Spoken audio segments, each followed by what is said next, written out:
Hare Krishna, Hare Krishna, everyone. We welcome you. Vinita Gandharvika, Keshavi, Barsana Chitra Mataji. Welcome to all of our YouTube Live devotees and to Facebook Live devotees. We welcome all of you. Thank you so much for joining in. So today we are going to do a little special session on Lord Ramachandra as well as the Srimad Bhagavatam, the first canto from chapter 7 through chapter 10.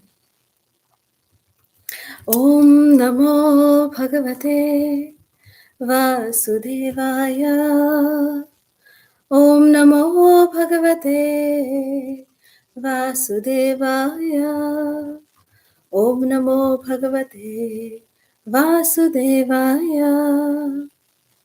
Narayanam Namaskrityam Naram Chaiva Narottamam Devim Saraswatim Vyasam Tato Jayamudiraye Nashtaprayeshu Abhadreshu Nityam Bhagavata Sevaya Bhagavati Uttama Shloke Bhaktir Bhavati Naishtaki Krishnaya Vasudevaya Devaki Nandanaya Cha Nanda Gopakumaraya Govindaya Namo Namaha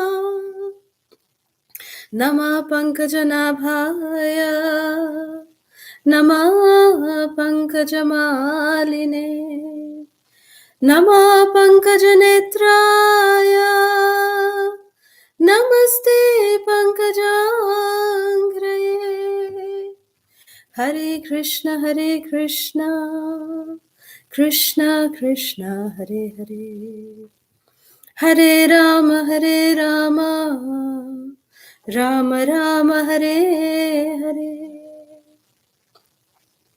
Om Jnanatimirandhasya Jnananjana Shalakaya Chakshurunmilitam Yena Tasmai Shri Gurave Namaha Namo Om Vishnu Padaya Krishna Prishtaya Bhutale Shri Mate Radhanath Swaminiti Namine Namo Om Vishnu Padaya Krishna Prishtaya Bhutale Shri Mate Jayapataka Swaminiti Namine Nama Acharya Padaya Nithaya Kripa Pradayane Gaurakatha Dhamadaya Nagara Gramatarine Namam Vishnu Padaya Krishna Prishtaya Bhutale Srimate Bhakti Vedanta Swami Niti Namne Namaste Saraswati Deve Gauravani Pracharine Nirvishesha Shunyavadi Paschatya Deshatarine Jai Shri Krishna Chaitanya Prabhu Nityananda Shri Advaita Gadadhar Shrivasadi Gaura Bhakta Vrinda Hare Krishna Krishna Krishna Hare Hare Hare Rama Rama Rama Hare Hare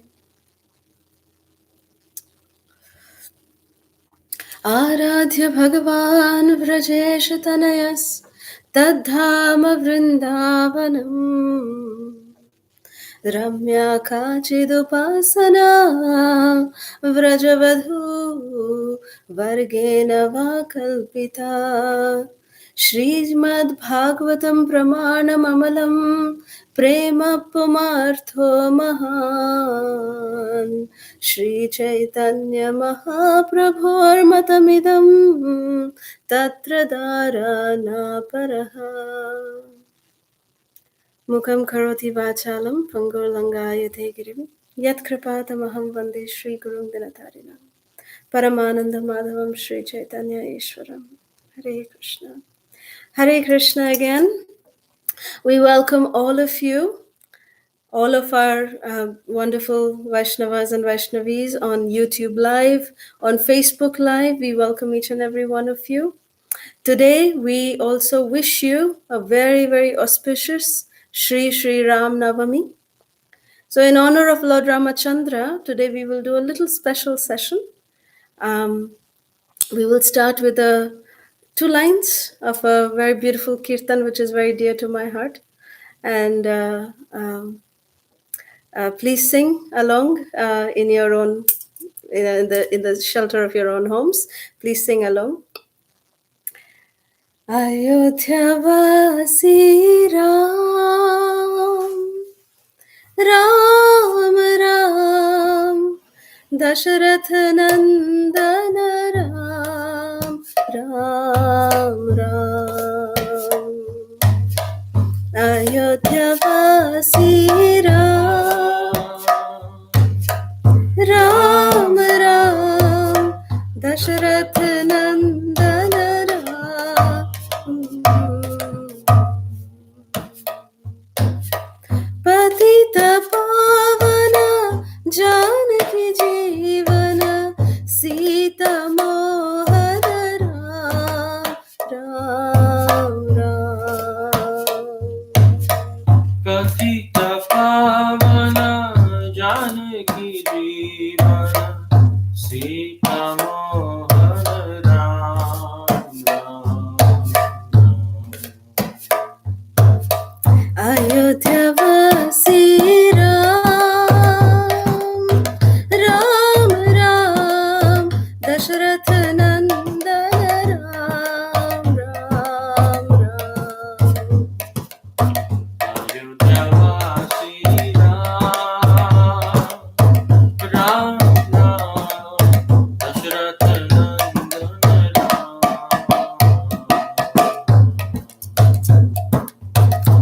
जय श्री श्री रामचंद्र भगवान की जय। पतित पावन मर्यादा पुरुषोत्तम श्री रामचंद्र भगवान की जय। So with this we will start today. As we went through yesterday, Prabhu completed till chapter 6 of the first canto of Srimad Bhagavatam. So today we will cover the next 4 chapters. Chapter 7, which is the son of Drona punished. Chapter 8 is prayers by Queen Kunti. Chapter 9 is the passing away of Bhishma Deva in front of Krishna. And chapter 10 is the departure of Lord Krishna for Dwarka. So these are the 4 chapters that we will try to cover today. And today we will do a very special Anusmarana. The special Anusmarana that we will do today is that when we try to listen to these pastimes that are there in these 4 chapters, we'll try and see how they also correlate to maybe some pastimes of Lord Ramachandra in honor of this special occasion today of Sri Ram Navami. So we hope that you would like the session today, and let's start. So chapter 7, the son of Drona punished. In this particular chapter, we see how that after the battle of Kurukshetra, when Duryodhana was actually defeated by Bhima, and the entire the battle of Kurukshetra was concluded. At that time, Duryodhana was very badly defeated, right? I mean, everything was done. The Kauravas lost, the Pandavas were winners. But Ashwathama, the son of Dronacharya, he could not see the defeat of Duryodhana. So he did something very, very horrible. What he did was he stealthily came into the camp of the Pandavas in the night, in the middle of the night, and he beheaded the sleeping sons of Draupadi. He mistook them to be the Pandavas, and he beheaded the 5 sleeping sons of Draupadi. And it was a heinous crime. It is said that even if it is an enemy, you should never attack an enemy who is unarmed or who is intoxicated, who is in their sleep. So like this, you cannot attack. It's against moral codes. But Ashwathama, in the fury that he was, in the rage that he was, he did this immoral act of killing 5 innocent, sleeping young adults. The 5 sons of the Pandavas, they were, young boys. And Draupadi, after, the sons were killed like this, they were beheaded. And when Draupadi saw this plight of her 5 sons, she was, her heart literally just broke into a million pieces. Imagine the mother seeing the dead body of her son in front of her eyes. It's a very, very, heart-wrenching sight. And Arjuna, he could not tolerate the way Draupadi was affected by this. And he made a promise to Draupadi that he will bring Ashwatthama tied up in ropes in front of Draupadi like a criminal, and she can give him whatever punishment, and he would actually behead Ashwatthama in front of Draupadi, and then she could stand on his head and then take the bath. That was the Kshatriya spirit. So saying like this, Arjuna chased behind Ashwatthama. And Ashwatthama, fearing his life, he just fled. And when he was fleeing, when he was running away, at that time, because he didn't know how else he could save himself from the fury of Arjuna, he just invoked the Brahmastra. Brahmastra, as we all know, it is the topmost weapon of the Brahmanda. And Ashwatthama, he just invoked the Brahmastra and he threw it towards Arjuna. And we all know very famously that Ashwatthama actually hurled the Brahmastra towards Parikshit, towards the womb of Uttara. That's going to come later. But this was the first Brahmastra that Ashwatthama shot towards Arjuna. And when Arjuna saw the Brahmastra coming towards him, when the Brahmastra comes, it's like a nuclear weapon, Srila Prabhupada explains in the purport. It's very, very powerful. It's filled with as if millions of suns are coming towards you. It's very, very, full of light and full of energy. It's coming. So Arjuna could feel the heat of the weapon coming towards him. And Arjuna, becoming fearful, he thus addressed Krishna. So this is the first time in the Srimad Bhagavatam, as Prabhu was mentioning yesterday, that this is the first time that Krishna is introduced in the Srimad Bhagavatam in the form of this particular verse in chapter 7 of the first canto of Srimad Bhagavatam in verse number 22. There Arjuna is telling Krishna, Arjuna uvacha, Krishna Krishna Mahabaho, Bhakta Nama Bhayankara, Tvam Eko Dahyamananam, Apavargosmi Samstrite. Arjuna said, O my Lord Shri Krishna, you are the almighty personality of Godhead. There's no limit to your different energies. Therefore, only you are competent to instill fearlessness, abhaya, abhayankara, in the hearts of your devotees. Everyone in the flames of material miseries can find the path of liberation in you only, O Krishna. Arjuna glorified Krishna, but he also glorified Krishna to be abhayankara, that anyone who seeks shelter of Krishna becomes fearless. And in response to that, in the next verse, immediately after a couple of verses, because from 22 to 26, Arjuna is glorifying Krishna and seeking for what to do in this condition that the Brahmastra is coming towards me, or Krishna, what can I do? So Krishna gives, and the way that Arjuna can counteract the Brahmastra. But at this moment, we'd like to take a little deviation and see how this particular incident of Abhaya, that the Lord grants fearlessness to whoever can seek shelter of the Lord grants fearlessness to that person. This is the context where Lord Ram, actually, when Lord Ram had come to Sri Lanka and he was waiting to attack Ravana. So they were all camped on the shores of the ocean. Lord Ram's army was camped over there. And Vibhishan and his 4 ministers, they had actually left the court of Ravana because Vibhishan tried to convince Ravana to leave his ego and to surrender to Lord Ram, but Ravana was not listening. So Vibhishan said that I cannot do this anymore. I am going to go and seek shelter of Lord Ram. So Vibhishan had some magical potency too. So Vibhishan, through it is called, the way of the Akash Marg, like traveling just through air. They were standing, and they just stood in front of the camp of Lord Ram. And Jambavan and Sugriva, all of these who were like, they were actually heavy guard because they were in the kingdom of Ravan. So Jambavan and Sugriva and all the other armies, all the other monkeys, powerful monkeys, they were there. They saw this Vibhishana coming from the enemy camp, and they said, "Stop, do not enter here." And then Vibhishan said, "Well, I have come to meet Lord Ram." He said, "I don't care who you are." He said, "Well, go and tell Lord Ram that I have come to seek shelter of the Lord."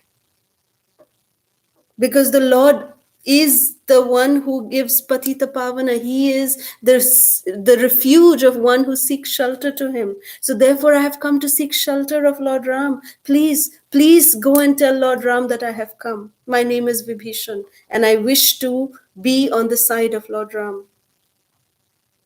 So then Sugriva, Jambavan, they enter into the camp of Lord Ram. They said, "You don't come down. We are going to go and take permission, and then we'll come back to see you." So Vibhishan and his ministers, they stood out there, and then these Sugriva and Jambavan, they came inside to Lord Ram. They said, "My dear Lord, Vibhishan, Ravana's brother, is here. What do you think?" So then Lord Ram smiled and said, "What do y'all think?" So Sugriva said, "No way. He is the brother of Ravana. How can we trust that enemy? He may be now saying that he's on our side, but what if? This may be just a ploy of Ravana, and he may just, do this as a, way to deceive us. We can't take that chance, my lord." Even Lakshmana was not ready to, side with Vibhishan. Hanuman was quiet. Hanuman was quiet all this while. So Lord Rama noticed that Hanuman is quiet. And Lord Ram smilingly said, "Then, my dear Hanuman, what do you have to say?" Hanuman said, "My dear Lord, when I came here on your instructions to search for Mother Sita, when I was looking for Mother Sita, I was wandering all around Lanka. There was just one home in the entire Lanka which resounded with your holy name. There was the name of Ram, Ram, Ram coming. And that was the home of Vibhishan. So, my dear Lord, I am telling you that you can trust Vibhishan." So Lord Ram, immediately he just gave his approval and he said, "Yes, I will trust him." Immediately Lord Ram, he said this particular verse. He said, "Sakrit eva prapanno yas tavasmiti cha yachate. Abhayam sarvada tasmai dadami etad vratam mama." Which means, it is my vow, it is my vrata, it is my vow that if one only once, even once, seriously surrenders unto me, saying, "My dear Lord, from this day I am yours," and prays to me for courage, I shall immediately award courage to that person, and he will always remain safe from that time on. I will give them abhaya. I will give them fearlessness. This is the promise of Lord Ram. And Lord Ram, in the very next verse, to everybody, he says that, "What are you speaking of, Vibhishan? If today even Ravan comes, and if he begs for shelter at my feet, I will forgive him also." That is the mercy of Lord Ramachandra. So similarly here, Arjuna, knowing this potency of the Supreme Personality of Godhead, Arjuna is seeking shelter. That, "My dear Krishna, I have nobody other than you. Krishna, Krishna Mahabaho. You are the greatly valiant one, O Krishna. Please, please give me Abhayankara. That you can give me. You're the only one who can give me Abhayankara." So then Krishna then speaks for the first time in text 27 of this particular chapter, where Krishna tells Arjuna that you can counteract this Brahmastra with your own Brahmastra, with your powerful weapons. Do that, Arjuna. So by this potency that, just by the words of Krishna, how Krishna just reciprocates. When we chant the holy names, what are we actually telling the Supreme Personality of Godhead? We are actually telling Krishna that, Krishna, I am yours. Just like how, Lord Ram is saying in this particular verse that we just quoted from the Ramayana, that when we tell the Supreme Lord during our chanting Hare Krishna, Krishna Krishna, Hare Hare, Hare Rama, Rama Rama, Hare Hare, my dear Lord, I am yours. I'm suffering in this world. Please lift me up and engage me in your service. The Lord reciprocates. So, hearing the sincere plea of Arjuna, Krishna immediately reciprocated that, my dear Arjuna, you also have this potency to counteract that Brahmastra. Take out your weapon and counteract. So immediately Arjuna, becoming empowered by the words of Krishna, he shot an arrow to counteract the Brahmastra, and by the will of Krishna, he was able to be successful. The Brahmastra was counteracted, and Ashwathama was bound up with ropes by Arjuna and brought in front of Draupadi. But when Mother Draupadi, when she saw the son of the Guru being, in such a, insulting way brought in front of her motherly soft heart immediately melted. And out of etiquette, she said that, my dear husband, Arjuna, please, please, just release him. He is a Dvija Bandhu. He may not be a Brahmana because his actions is not that of a Brahmana. But he is a Dvija Bandhu. He is the son of your Guru. He is the friend of a Brahmana. So we need to still respect that. So therefore, please release him. And Draupadi gave lot of scriptural references that why Ashwathama should not be killed. Because he is the son of the Guru. We should respect that. But then Bhima was the one who said no. Everybody present over there was, for killing Ashwathama, but Bhima was the only one against it. He said, no, Ashwathama needs to be killed. And Krishna then just looked at Arjuna. He just looked at Arjuna. And looking at Arjuna, when Arjuna and Krishna's eyes met, they could immediately understand what the other is saying to the other. Arjuna immediately understood that he needs to kill Ashwathama, but at the same time not kill him also. So how to do that? That is the only way to do that, is to kill the ego of that person. So Ashwathama's head was shaved by Arjuna, and there was a jewel to keep him, alive for eternity. He was going to be immortal. But, the jewel on his forehead was snapped away by Arjuna.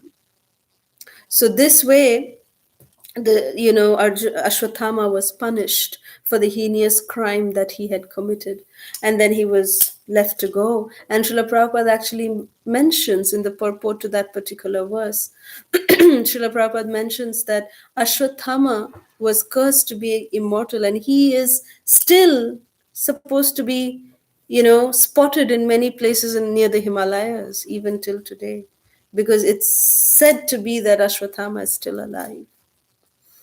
Anyways, the Pandavas then performed the last rituals of all their relatives, including the 5 sons of Draupadi.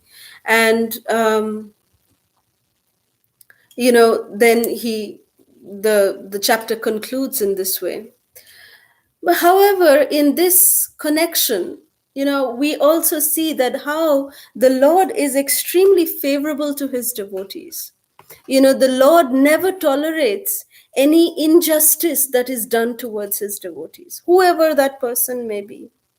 The Lord never forgives. Even though the person may be a devotee, the Lord never forgives any violator towards his devotee. If even another devotee does injustice towards another devotee, that devotee may forgive, but Krishna never forgives.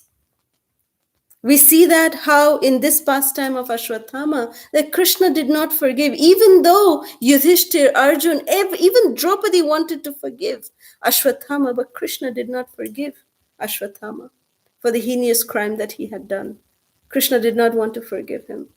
Similarly, we see how even in the life of Lord Ramachandra, We know in the time when, Lord Ramachandra was in search of Mother Sita, and he comes across, like when he met Hanuman, and then Hanuman brings him to Sugriva, and Sugriva tells Lord Ramachandra his story, that how he was banished from the kingdom so unjustifiedly by his own brother Bali. Bali was actually a pure devotee of Lord Ramachandra too. He was a devotee of Lord Ram. In fact, when Lord Ramachandra, he heard the story of Sugriva, how Sugriva was unjustifiedly banished from the kingdom by Bali, Lord Ramachandra said, I will help you to kill Bali. I will help you. So then Sugriva and Bali, they were twin brothers. So Lord Ramachandra, Sugriva challenged Bali, and Lord Ram said, you challenge him, you bring him out, and then I'm going to kill him when you're fighting with him. So then Sugriva said, okay, it's a very long katha, but I will tell it in short just to tell this particular point that we were just talking about. So Sugriva was fighting with Bali, and then Lord Ram in the middle, he actually shoots the arrow and he kills Bali. And when Bali is, the arrow of Lord Ramachandra pierces the heart of Bali, Lord Ram comes in front of Bali and he gives his darshan to Bali. And at that time, Bali with folded hands, Bali tells Lord Ramachandra that, my dear Lord Ram, I am also your devotee. And in fact, if you wanted help with Ravana, there has been a time in my history that I have gone to Lanka and I have single-handedly defeated Ravana. It is said that Bali had captured Ravana in between his hand like this and had tapped Ravana's head like this. That was how powerful and strong Bali was. Very powerful man, very powerful monkey. So Bali said, my dear Lord Ram, you wanted help to find your wife and to fight with Ravana. I was a better choice than Sugriva. I have the fighting. I am more powerful than Sugriva. I have already defeated Ravana one time, and I am your devotee. Why did you do this to me? Why did you kill me? Lord Ram gave a reason to Bali. He said, there is no doubt that you are my devotee. There is no doubt about it. But you did injustice upon my devotee Sugriva. You misused your power, and you banished Sugriva by unlawfully keeping his wife Tara also with you. You did this injustice upon Sugriva, and you banished him from your kingdom? How could you do that? You are calling yourself my devotee. Yes, you may be my devotee, but you have wronged my other devotee Sugriva also. And because you are so powerful, you have misused your power. And that I will not tolerate, Lord Ram told Bali. And he said, then, Bali said, but my Lord, you are so merciful that you're actually coming in front of me. He said, yes, I have come in front of you, and with my own hands, I have killed you just because you're my devotee. I'm giving you this mercy at least, that in your last breath, you can at least see me. But at the same time, I have not forgiven you for what you have done to Sugriva. But this is how Lord Ram, he is Maryada Purushottam, but the Supreme Personality of Godhead never tolerates injustice done upon his own dear devotees or the misuse of power. The Lord never tolerates such kind of things. So this is one lesson that we can learn from this particular pastime of Ashwatthama being punished in this way by the instructions of Krishna by Arjuna. So this is the conclusion of chapter 7. Now we move to chapter 8, which is a very dear chapter of mine personally. It's the prayers of Queen Kunti. So the chapter starts by saying that how, everything is settled. The battle of Kurukshetra is over. Yudhishthir Maharaj has been crowned the king. They are nicely ruling over Hastinapur. So Krishna now is preparing to leave from Hastinapur to Dwarka. He is preparing to leave. And he was sitting on his chariot. And at that very moment, when Krishna is just sitting on his chariot, Uttara, the wife of Abhimanyu, the daughter-in-law of Arjuna, the mother of the to-be mother of Parikshit Maharaj. Uttara was at that time pregnant. Parikshit Maharaj was in her womb. She came running towards Krishna and says in the 8th chapter of Canto 1, text 9, Uttara is saying, Uttaro vacha pahi pahi mahayogin, deva deva jagatpate.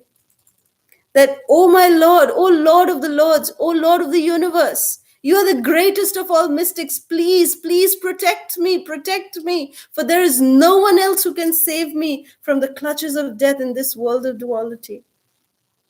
Because Uttara could feel that Brahmastra is coming towards her.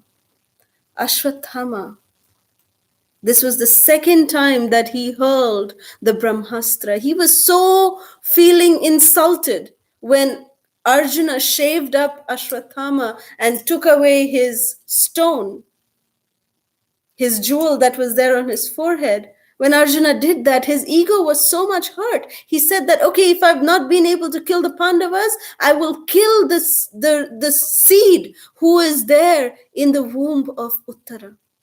The seed, the descendant of the Pandavas, I will kill them. So saying this, Ashwathama had again hurled the Brahmastra towards Uttara's womb. How Uttara must be feeling. Uttara knew that, the Brahmastra would not do any harm to her, but would definitely kill the child in her womb. And she helplessly, literally helplessly, how we are supposed to actually chant the holy names. This is the mood that we've got no other shelter. This circumstance that Krishna has provided us, this COVID-19 situation that is surrounding us today. We are in a helpless state. We don't know what's going to happen. So we are helplessly trying to seek shelter of Krishna. That Krishna, whatever happens, I am yours. You do what is best for me. I am yours. So in the same way, Uttara, fearing for the safety of her baby, she sought shelter of Krishna. And immediately when the Lord saw that this, Uttara is coming like this and seeking, taking shelter of Krishna, Krishna immediately did not even waste even one moment. He took his Sudarshan chakra, he became the size of a thumb. Exactly like the size of the thumb, and he went and entered into the womb of Uttara, and around the embryo, he was fisting the Sudarshan chakra around the embryo of Uttara, giving a divine protection to the child in the embryo. And the child in the embryo at that time opened its little tiny eyes and saw this beautiful personality, darkish form with golden helmet, with silk, yellow silk dhoti on him, beautiful golden jewelry on him, and with Sudarshan in his hand, beautiful, black locks of hair surrounding his lotus face, was going around his womb. That's why from that day onwards, this little child, when he came out of his mother's womb, he started examining everybody. Who is that person who I saw in the womb? And that's why that child was given the name Parikshit. That he would examine everybody. Where is that personality who I saw in the womb, who protected me? So Krishna, in this way, he defied even the laws of nature. Brahmastra is such a weapon that does not, go unfulfilled. It always fulfills its purpose. But when Krishna wants to protect, even Parikshit got saved. Rakhe Krishna mare Krishna rakhe ke. If Krishna wants to kill us, nobody in this world can protect us. But if Krishna wants to protect us, he can defy the laws of nature to protect us. That is Krishna. That is the magnanimity of Krishna. So in this way, Krishna protected the child of Uttara.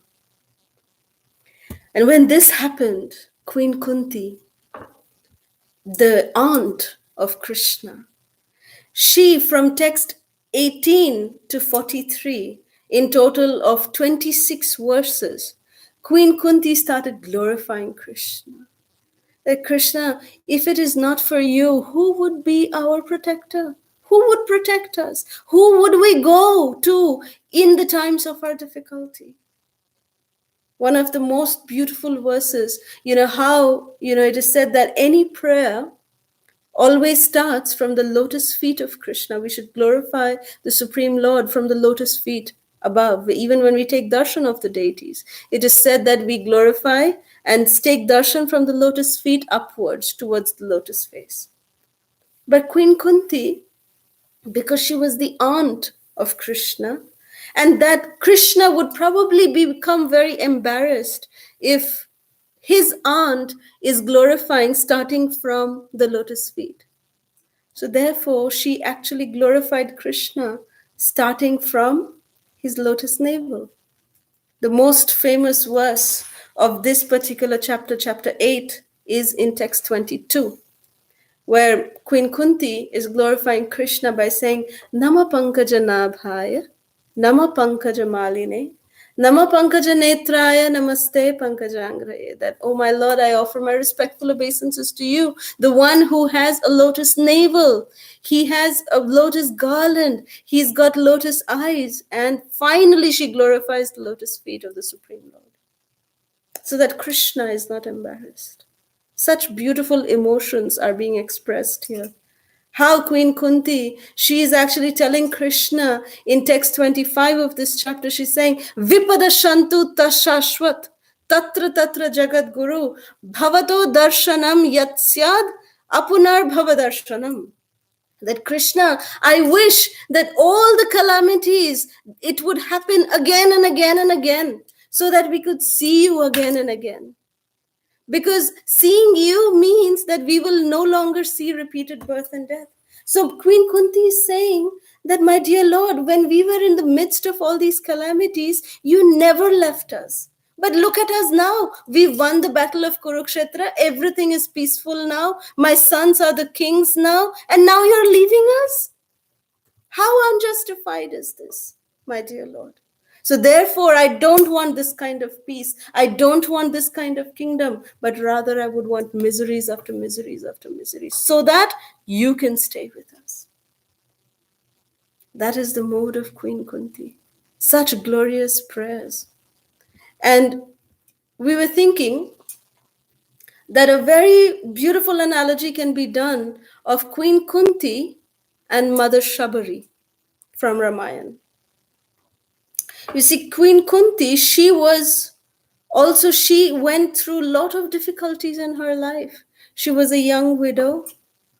Her children faced so much calamities. In fact, she was abandoned because she had no husband, and she was the mother of the Pandavas. Because of that, so much difficulty. She had to spend at least half of her life in the forest, first half with her husband, the later half with her sons, before their marriage to Draupadi. So like this, she was always in that abandoned state. Shabari Mata, she was also abandoned because she was from a low caste.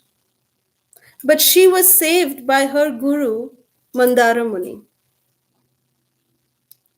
Kunti, Queen Kunti, she had Krishna's association throughout her life.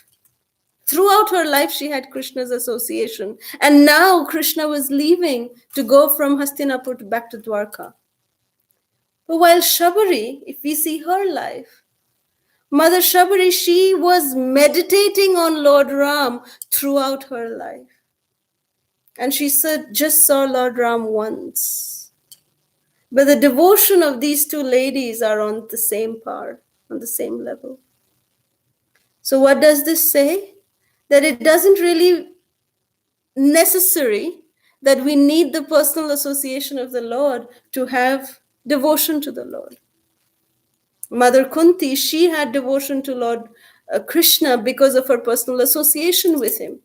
Mother Shabari had beautiful association of Lord Ram, beautiful reciprocation with Lord Ram because of her constant meditation on Lord Ram. So what does this prove to us? What does this teach us? That meditation on Lord Ram and personal association of the Supreme Personality of Godhead is actually on the same level.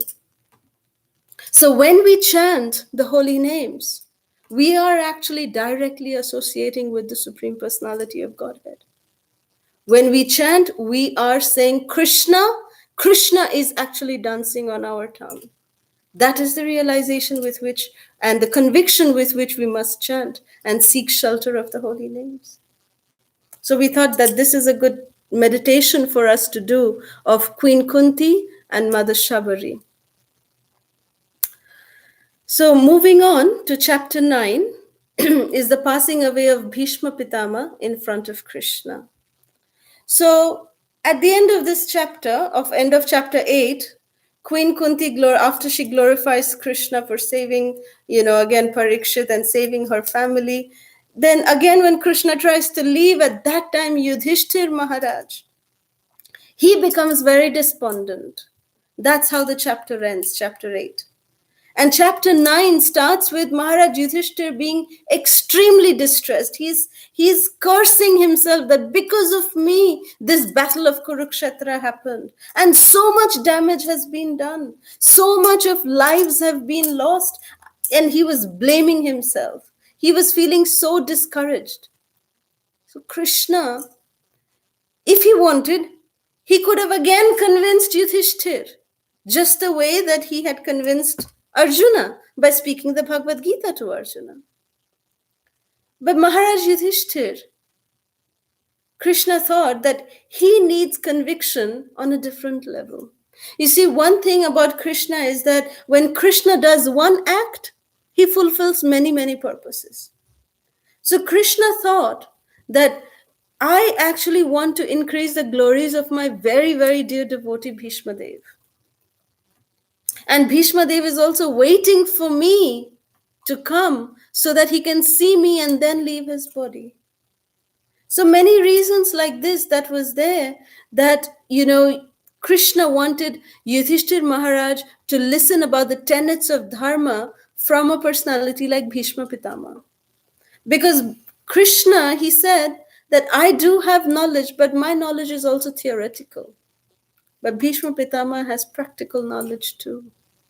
He has lived his life, so he can give proper instructions to Yudhishthir Maharaj. So to glorify his pure devotee, Krishna brought all the Pandavas and Queen Kunti. And in fact, Krishna told the Pandavas and Queen Kunti that please dress up nicely. One of the anxieties that Bhishma Pitama always had, because Bhishma Dev, he always had a very soft corner for the Pandavas. But he always saw that the Pandavas were always in misery. They were, half their lives they spent in forest and not in proper luxury. So Bhishma Pitama's heart would be very burdened because of this. And Krishna knew that. So Krishna told the Pandavas and Queen Kunti that please, dress yourselves nicely. Wear nice jewelry, wear, proper clothing, very nice, so that Bhishma Pitama will be pleased that at least his descendants are happy and they are in opulence. So Bhishma Pitama will live peacefully. So with, how much Krishna thinks for his devotees. To this extent, Krishna thinks for his devotees. So thinking like this, then in golden chariots, Krishna brought the family of Bhishma Pitama to see him on the battlefield of Kurukshetra again, because Bhishma Pitama was lying on the bed of arrows. And Bhishma Pitama, when, of course, the Pandavas saw the pitiful condition of Bhishma Pitama, they were very emotional, especially Arjuna. And Yudhishthir Maharaj was feeling so distressed, and he asked questions to Pitama Bhishma, and Bhishma Pitama responded that what are the duties of a monarch? What are the duties of the king? What is dharma? And Bhishma Pitama, at that time when he was giving his beautiful conversations between him and Yudhishthir Maharaj, to listen to this conversation and also to witness the passing away, the glorious passing away of Bhishma Pitama, all the devatas from the heavenly planets, the rishis, the yogis, the munis, all of them came. Asita, Devala, Vyasa, Narada, everybody came. The devatas had all come to just witness this miraculous event, the glorious passing away of Bhishma Pitama. So, like this, Bhishma Pitama instructed in this beautiful chapter, in chapter 9. Bhishma Pitama, in the first part of chapter 9 till text 31, he is instructing Yudhishthir Maharaj in the duties of a king and also establishing Krishna as the Supreme Personality of Godhead. Then in text 32 onwards, 32 to text 42, in these 10 verses, Bhishma Pitama is glorifying Krishna with beautiful prayers. These prayers in themselves, they are, they can go on for 3-4 hours. We can go on talking about these prayers. Each and every verse of these 10, 12, 10, 11 prayers that Bhishma Pitama has sung in glorification of Krishna are extremely, powerful words. I'll just sing the first one. In text 32, Bhishma Pitama is saying, Shri Bhishma Uvacha Iti Matirupakapita Vitrishna Bhagavati Satvata Pungave Vibhune Swasukhamupagate Kvachid Vihartum Prakriti upeyushiyat bhava pravaha. The next verse is very, very beautiful. We'll read the translation to that one. Text 33. Tribhuvana kamanam tamalavaranam ravikaragoravarambar dadhane Vapuralakakula vritananabjam Vijaya sakhera tirastu me anavadya. The translation of this beautiful verse is that Sri Krishna is the intimate friend of Arjuna. Krishna has appeared on this earth in his transcendental body, which resembles the bluish color of the tamal tree. His body attracts everyone in the 3 planetary systems. May his glittering yellow dress and his lotus face, covered with paintings of sandalwood pulp, be the object of my attraction, and may I not desire fruitive results. Such beautiful ways that Bhishma Pitama is glorifying, that how he wants to just fix his mind in the lotus feet of Krishna while leaving his body. So in text 40 of this particular chapter, Bhishma Dev, he's actually talking about the Vrajavadhus also, how they imitated the pastimes in remembrance of Krishna when Krishna left the Rasa dance, which means he was referring to the Gopi Geet of the gopis, that gopis sang in separation from Krishna. So beautifully, Bhishma Pitama is talking about all of these amazing pastimes of Krishna. So 10 verses from 33 to 42, Bhishma Dev is glorifying and praying to Sri Krishna. So this glorious passing away of Bhishma Pitama, he actually then fixating his eyes upon the lotus face of Krishna, Bhishma Pitama actually leaves his body. He breathes his last. He leaves his body. And when he left his body, the devatas, they all started showering flowers upon him. And it was such a glorious scene, the passing away of Bhishma Deva. And similar thing had happened even in Ramayana. the glorious passing of Jatayu. Jatayu, as we know, when Lord Ram, Mother Sita, and Lakshman were in the forest, Jatayu was a very, very close associate. He would always be protecting Mother Sita. When Ram Lakshman would go into the forest, Jatayu was like the father of Lord Ram. Lord Ram would say to Jatayu that, my father Dasharath Maharaj has left, but I feel that Maharaj Dasharath has manifested again in your form. So Lord Ram had a very paternal kind of a relationship with Jatayu. And when the most heinous act of Ravana kidnapping Mother Sita was happening, at that time Ram and Lakshman were behind the golden deer of Marich, who had, illusioned both the brothers like this. And then when Ravana was taking Sita away, at that time Jatayu fought valiantly to protect Mother Sita, to stop Ravana, to take away Mother Sita, to stop him. He did all kinds of things. He fought really, really, for a long time. But Ravana mercilessly cut off one of the wings of Jatayu, and he just suffered. And he was holding on to his life air till the time that Ram and Lakshman would come searching on that path. Jatayu was holding on to his life air. And when Lord Ram and Lakshman came, at that time, Jatayu gave them the message. He was the first one who said to Lord Ram that Mother Sita has been kidnapped by Ravana. Otherwise, Lord Ram would never even know. Of course, he's the Supreme Personality of Godhead. Lord Ram would always know, but Lord Ram would not know who has taken Mother Sita away. Jatayu was the first messenger of this news. And seeing, and after he gave this message to Lord Ram that your wife, my beloved daughter-in-law Sita, has been taken away forcibly, and with delusion she has been kidnapped by that demoniac king Ravana, and he has taken her to Lanka. So you should please go and rescue her. And saying this, fixating his eyes upon Lord Ram, the lotus face of Lord Ram, Jatayu breathed his last, just like Bhishma Pitama. And like an obedient son, Lord Ramachandra actually did the final rites of Jatayu.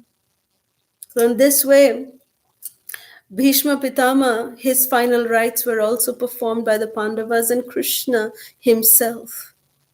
So this is how Lord Krishna, he takes care of glorifying his dear, dear devotees. How Krishna reciprocates with his dear devotees. This marks the end of chapter 9. And chapter 10 is the departure of Lord Krishna for Dwarka. So after settling the Pandavas in their kingdom, Yudhishthira Maharaj, of course, ascended the throne now by being, fully practical, with the practical knowledge that was infused to Maharaj Yudhishthira by Bhishma Pitama. Yudhishthira Maharaj ascended the throne, and he started ruling upon his subjects with mercy, with love, with compassion, and with justice. Then Krishna, he then took permission to leave for Dwarka, and with a heavy heart, everyone bade farewell to the Supreme Personality of Godhead. And everyone, they were controlling their loving tears of separation that were flowing from their eyes, especially the ladies. Their eyes were overflowing with tears of separation from the Lord. But they were controlling it, because it is said that when a loved one is departing, the tears of the other loved one can cause hurdles in the path of their journey. So that nobody wanted to cause any kind of, inauspiciousness to Krishna. So they were controlling their tears, and all the ladies of Hastinapur, they started glorifying Krishna in their own words. Krishna, he is multilinguist. He even understands the language of the birds. He understands the language of the animals. So for Krishna, these words of the ladies of Hastinapur, it sounded more nectarian to the ears of Krishna than the Vedic hymns, it is said in the Srimad Bhagavatam. in this particular chapter. The ladies, they were just glorifying in their, simple language, they were glorifying the glorious position of Rukmini Devi, of Satyabhama, and all the other queens of Krishna. How great fortune they have to be the wives of Krishna. What is the glory of, the sons of Krishna like Pradyumna and the others? They are the sons of the Supreme Personality of Godhead. What is the great fortune of the residents of Dwarka, that they get to see Krishna every time? So in this way, the ladies of Hastinapur were glorifying Krishna, and Krishna was accepting their glorification with a very beautiful smile on their face, on his face. So departure in this way from Hastinapur, that how Krishna was actually feeling so much happiness reciprocating with the ladies of Hastinapur, and at the same time Krishna was also feeling the happiness that the denizens of Dwarka would feel when he would enter Dwarka. So the mood of Krishna was, yes, he was sad to leave the Pandavas, but he was also very happy that he was going back to Dwarka, to his own, also his other family.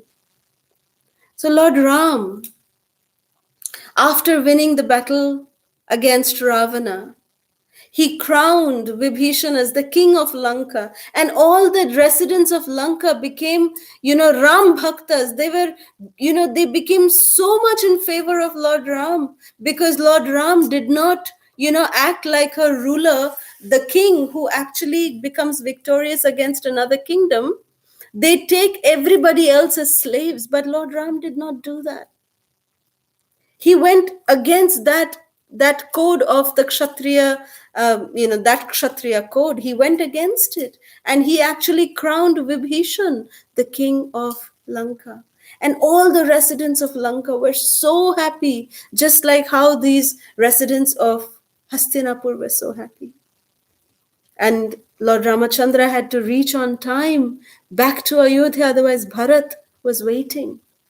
So Lankesh, Ravana's, the spacecraft was there. The aircraft of Ravana was there, which was gifted to him by Kuvera. That aircraft was there. So Vibhishan offered that aircraft, and everybody aboarded that aircraft of Kuvera, which belonged to Ravana.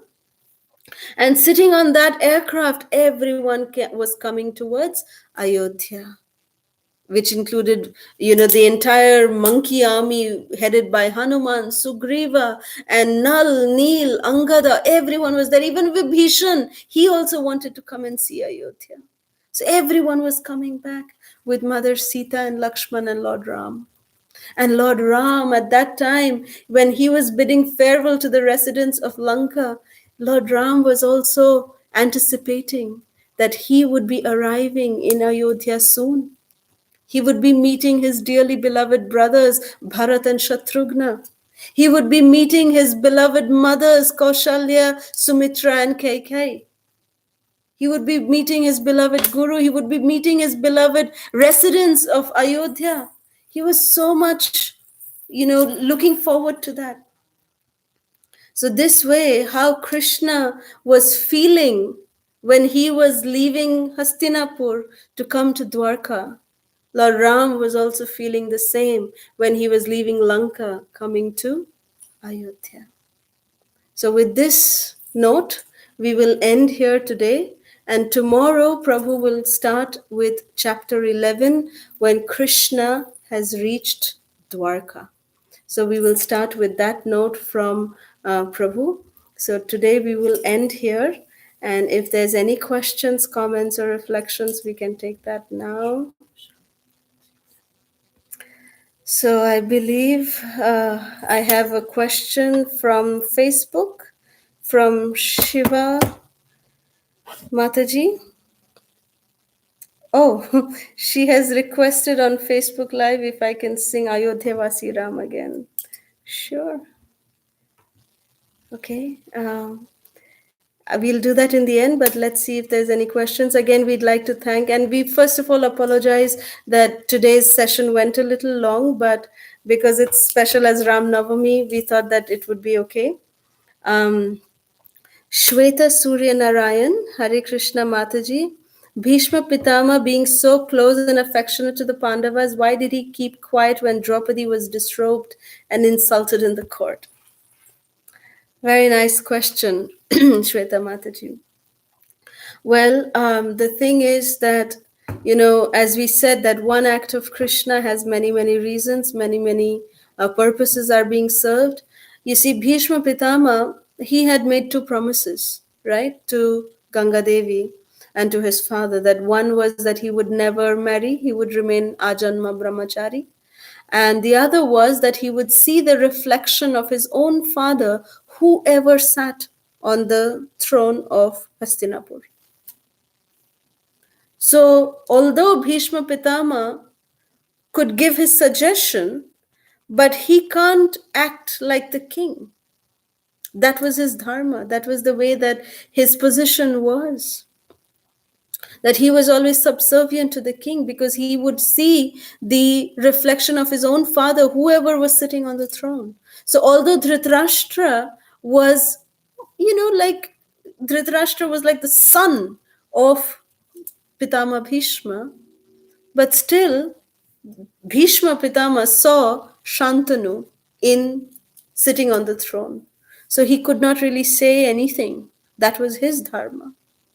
Although he never, liked what was going on, and he could not, that was just his position, that he could not protest, and go against the kingdom. He couldn't go against the king, basically. So that was his dharma that he was following. I hope that answers your question. There's another question from Priyanka Gupta on Facebook Live. Mataji, please let me know if it's correct. Canto 1, Chapter 9, verse 33 to 42 to glorify Krishna. Yes, that is the verses of Pitama Bhishma. Shweta Narayan Mataji, beautiful analogy between Bali and Ashwathama, Bhishma Dev and Jatayu, Shabri and Kunti Mata is very inspiring and heart-touching. Devotees of... Oh, thank you. Thank you for your comment. If there's any more questions, please let us know. But we thank each and every one of you. I see there are so many devotees who have joined online. Thank you all so much for your support and, your comments, your questions. We really like that and appreciate that. Thank you so much. Hare Krishna, Rohini Mataji, Jaipal Prabhu, Shweta, Vijeta. Thank you all so much. Thank you. There's a question on Facebook. Hare Krishna Mataji, please accept my wonderful session. And I have a question on the last rites performed. Even if a pure devotee of the Lord leaves the body, they should be performed. When a pure devotee leaves their body, Shraddha ceremony is not really needed, but the last rites are some things like, just, like putting the body, if it's of the body of an acharya, then they are put into samadhi. Otherwise, the last rites generally mean that, the body is burnt according to proper rituals, and the ashes are immersed into the holy river, either the Ganges or the Jamuna. So that's what is meant by the last rites.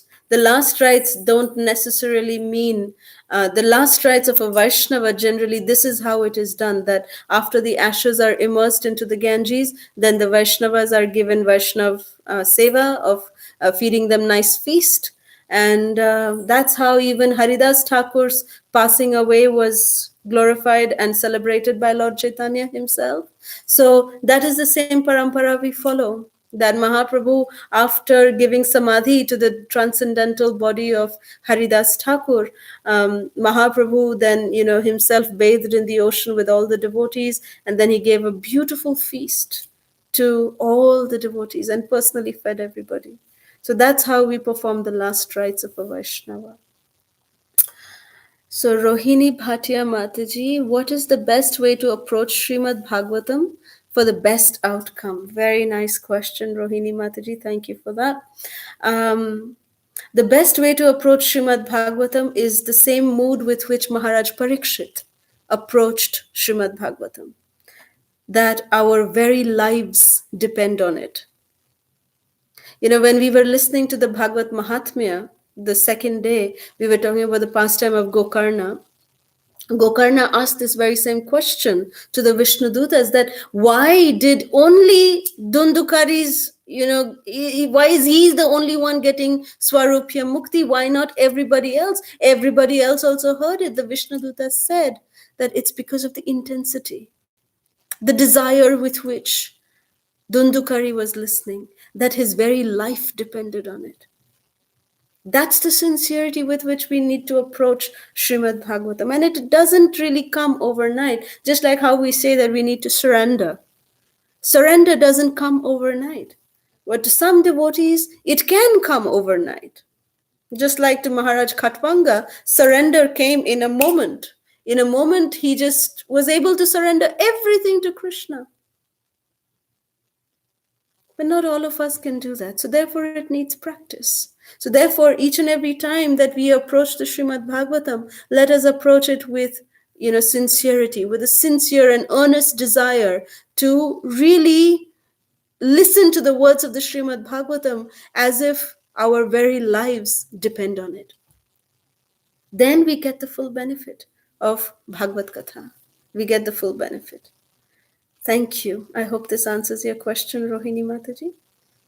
If there's any more questions on Facebook. All right, so before ending the class, we will just end with again honoring Shiva Mataji's request of singing Ayodhya Vasi Ram. Okay. Ayodhya Vasi Ram, Ram Ram, Dasharath Nandan Ram, Ram Ram. Ayodhya Vasi Ram, Ram Ram, Dasharath Nandan Ram, Ram Ram. Patita Pavana Janaki Jivana Sita Mohana Ram, Ram Ram. Patita Pavana Janaki Jivana Sita Mohana Ram, Ram Ram. Ayodhya Vasi Ram, Ram Ram, Dasharath Nandan Ram, Ram Ram. Jai Maryada Purushottam Shri Ramachandra Bhagavan ki jai. Grantaraj Srimad Bhagavatam ki jai. ISKCON founder Acharya Srila Prabhupada ki jai. ISKCON Vartaman Guru Vrinda ki jai. Samaveda Gaura Bhakta Vrinda ki jai. Jai Nitai Gaur Siddhanath Premanande. Hari Hari Bo. Thank you all so much again, all of our wonderful Vaishnavas and Vaishnavis on YouTube Live and Facebook Live. We thank each and every one of you for your beautiful comments. Thank you so much. Please bless us so we may be able to continue to serve all of you and somehow or the other be benefited ourselves by your association. Thank you all so much. Hare Krishna. Hare Krishna.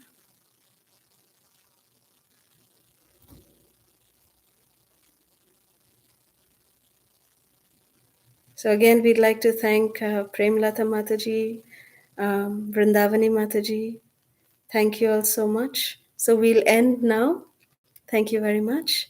Hare Krishna. Srila Prabhupada ki jai.